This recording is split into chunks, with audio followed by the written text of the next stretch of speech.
Former NCAA star swimmer Riley Gaines took issue with Brittney Griner's remarks about transgender athletes' participation in sports. Griner, the Phoenix Mercury star who made her first media appearance ahead of the start of the 2023 WNBA season, called it a crime to separate someone for any reason when asked about state legislation that's aimed at preventing transgender athletes from competing against those of the gender they identify as.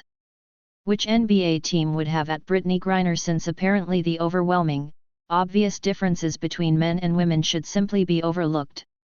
Heartbreaking to see athletically successful women take this demeaning stance, Gaines tweeted Sunday. And if we're going to talk about crimes, Brittney Griner made her comments on Thursday. That ranks high on the list of things I'll be fighting for and speaking up against, Griner said when asked by an ESPN reporter about advocating for transgender athletes. Everyone deserves the right to play. Everyone deserves the right to come here, sit in these seats and feel safe and not feel like there's the threat, or they can't be who they are, or like it's just all eyes on them. I think it's a crime, honestly, to separate someone for any reason.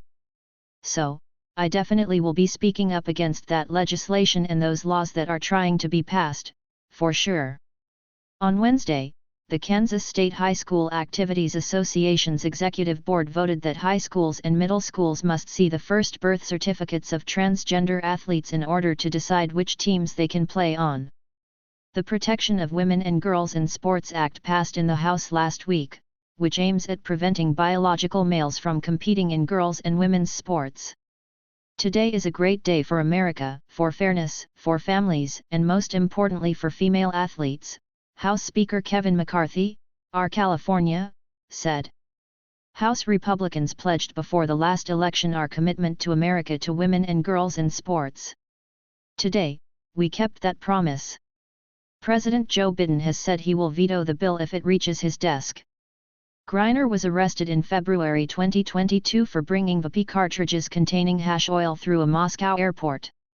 She was convicted of the crime in what was described as a sham trial. In December, Russia released her as part of a prisoner swap for convicted arms dealer Viktor Bout.